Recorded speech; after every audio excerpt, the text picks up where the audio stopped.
Hey everybody, here we are in early medieval Europe. Ooh, I love this. This is so memorable to me. I mean, from when I took art history in my 30s for the first time. I remembered a few things about Islam, but this is so memorable. So check this out, early medieval Europe. So here we've got, the Celtic, and some things you might not have heard before, but you might recognize them. So again, if you want to take a screen cap to write about any of these topics, here's our map.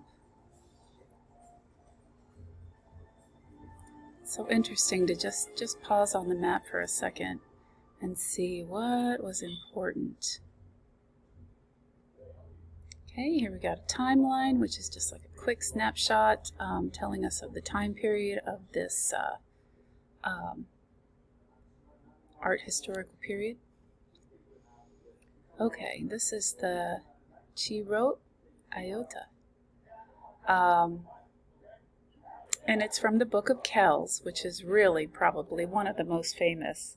This is probably not my favorite picture, but it's still amazing. The manuscript that is commonly considered the greatest of the extant early medieval Irish books is the Book of Kells. The colorful animal-based interlaced patterns that appear in so many illuminated manuscripts are attempts to imitate the premier medieval art form of metalwork. In this page and others from the Book of Kells, the insular manuscript tradition that is evident in that initial letters, so like the first letter of a paragraph or a phrase of a holy work, are enlarged with intricate designs. You'll see that again. Okay, this is some fibulae. Ooh, so the most typical adornment object of prestige in the medieval period is the fibula. We remember the fibula from the Etruscan era. Here it is still a pin or a brooch. Now, the Saga of Beowulf was a lengthy poem that mentions the fact that heroes were buried with items of prestige, such as rings or brooches, as a testament to their greatness. This is such a huge one for me. I've never forgotten this. I actually just watched a special about it the other night. So this is the purse cover from the Sutton Hoo ship burial in England. And this would have been like the lid for a man's purse, and then it would have been attached to his belt, and then underneath there would have been, like like a container, cloth container.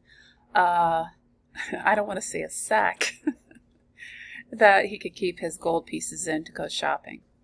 So if you look carefully at this, there's two groupings of a man on either side, and each one is surrounded between two lions. And so this purse cover, it represents a composition type similar to the ancient world.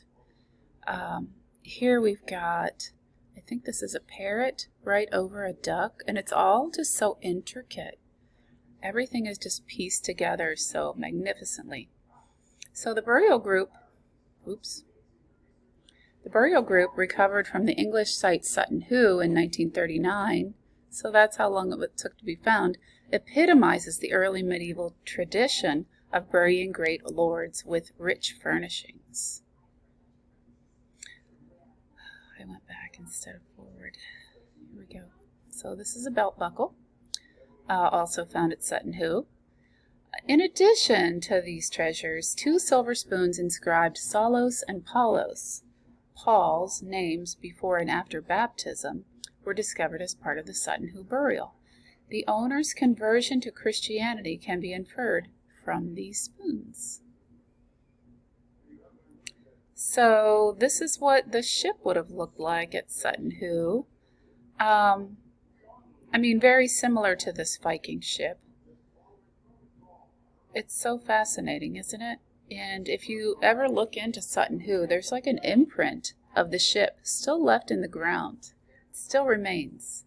And then there was like a treasure chest in the center. Amazing. Here's an animal head post from the Viking ship Burial. I just, I want to guess what kind of animal it is, but I'm not going to say. Okay, this wood portal of the Stave Church at Urns shows the persistence of the artistic tradition of the Vikings. It is evident in the intertwining animal and plant motifs of this object. Okay, this weird little man, I don't know, I think he's weird. The figure representing the symbol of Matthew in the Book of Durrow, which is this guy, shows frontal head, profile feet, and cloak and frame designs that recall contemporaneous cloisonné metalwork. So we've seen metalwork before in the Sutton Hoo purse. So it's like trying to show that tradition in pen and ink. This artwork combines the abstraction of early medieval adornment with early Christian and Byzantine pictorial imagery. Full-page abstract designs of great richness and complexity appear in all of the following manuscripts: the Lindisfarne Gospels, the Book of Durrow, which is this one, and the Book of Kells, which we've talked about recently. Okay, this is, it's like they've recreated a carpet in pen and ink. So it's tempera paint on vellum. Now, St. Matthew here at the Lindisfarne Gospels are in. It has been theorized that the author portrait of St. Matthew from the Lindisfarne Gospels shows classical influences, as the figure is seated as a philosopher or a poet reading or writing. The primary vehicle used in the Christianization of the British Isles was illuminated manuscripts. So that's what these are. The shape of the Irish or Celtic high crosses made of stone is identified as a circle intersecting the cross arms. High crosses, because of their large scale, are rare yet majestic artistic productions in Ireland and northern England. We haven't been here since Stonehenge. The art of medieval monasteries in Ireland is described as Hiberno-Saxon. Okay, here's another high cross in Ireland. And the San Juan Bautista in Spain. So we're going to travel around a little bit in the British Isles in Europe. Okay, this tower and scriptorium by Emeterius.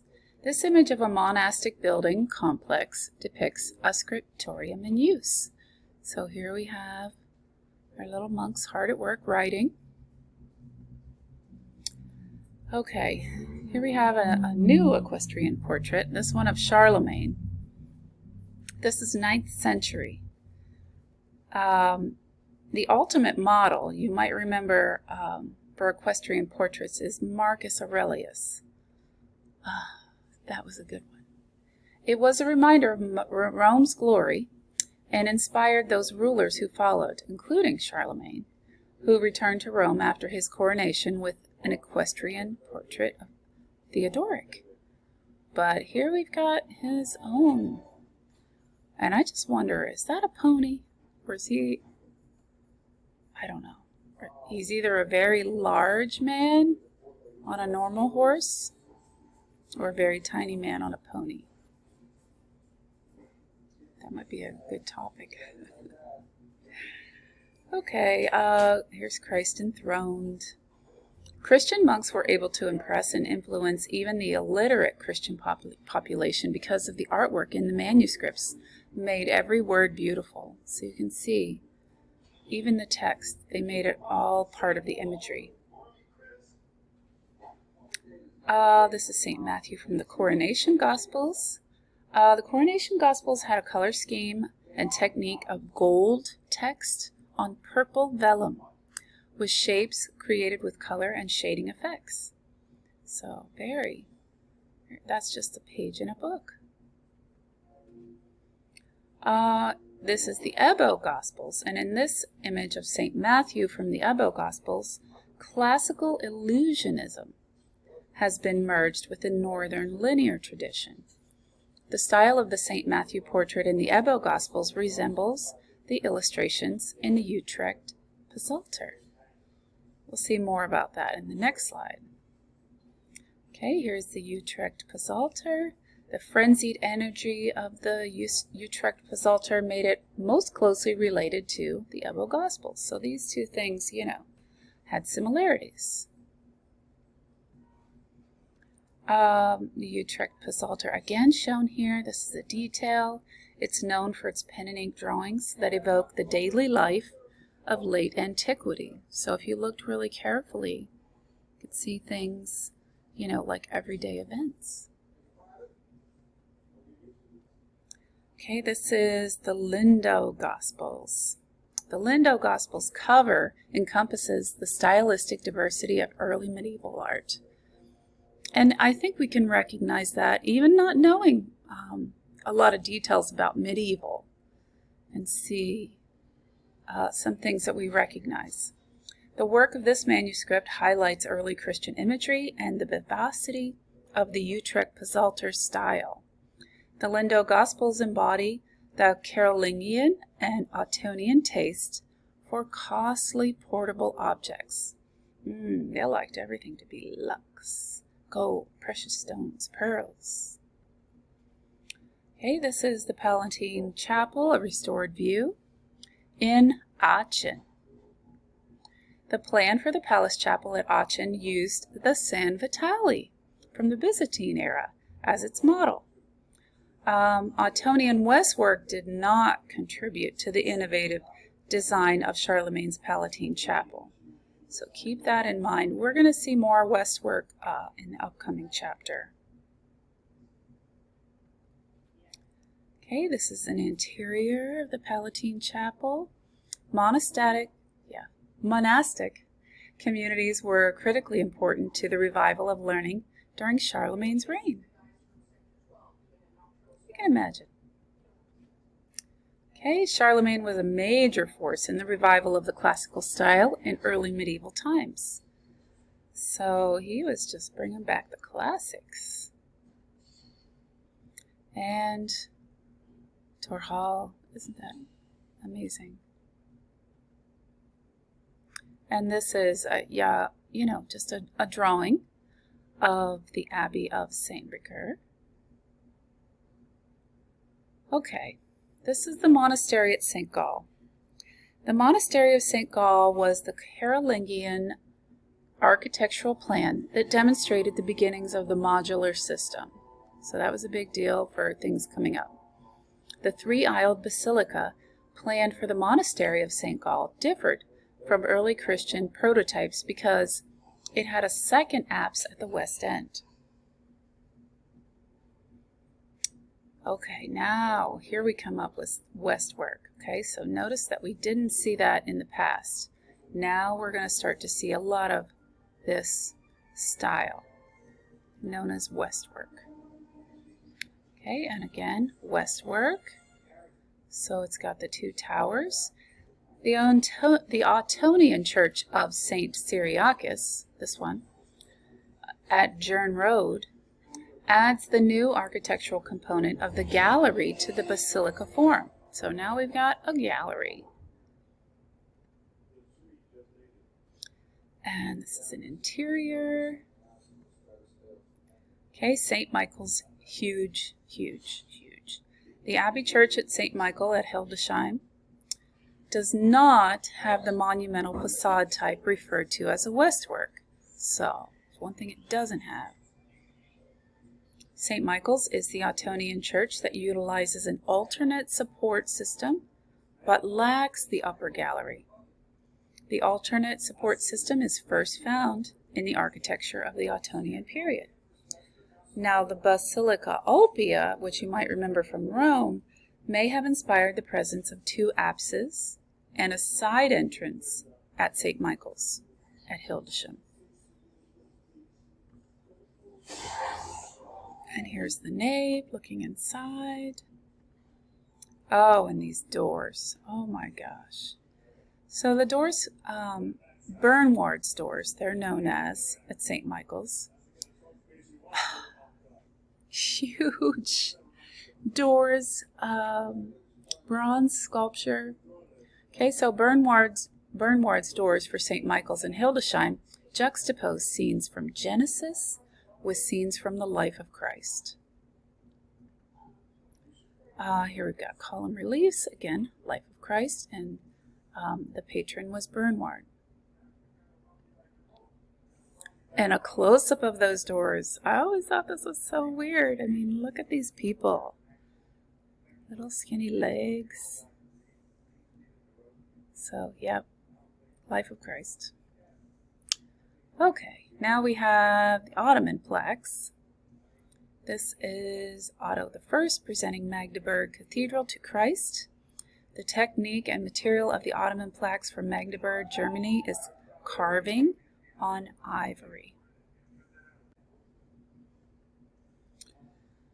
This panel, highlighting the new ties between the Antonian court and the Byzantine Constantinople, keeps coming up, celebrates the marriage of Otto II and Theophanu.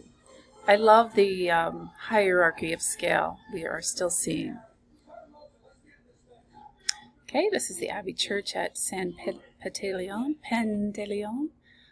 This looks like a Westwork to me. What do you think? Yes. Okay, this is the Jarrow Crucifix. It's an example of the Ottonian revival of large-scale structure. Large-scale sculpture.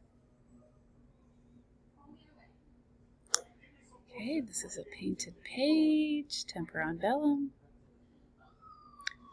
This one's notable. This image of Otto III enthroned, the component that symbolizes his universal authority, where have we heard that before, and conforms to a Christian imperial iconographic tradition, is his scepter and the orb.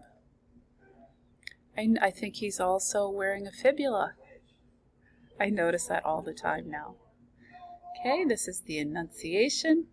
In the later Middle Ages, religious books were created for the private devotions of the laity, which means ordinary people who were not clergy. The books of hours were named as such because they were read at specific times of day. So this is the Abbess Jutta dedicating her codex to the Virgin. So this is the Jutta Codex. The Jutta Codex and, in the next slide coming up, the Lectionary of Henry II are manuscript products of the Ottonian Empire. Actually, I think there's the Lectionary. Okay, and then here we have some additional notes. Notable things, if you would like to take a screen cap and delve a little deeper.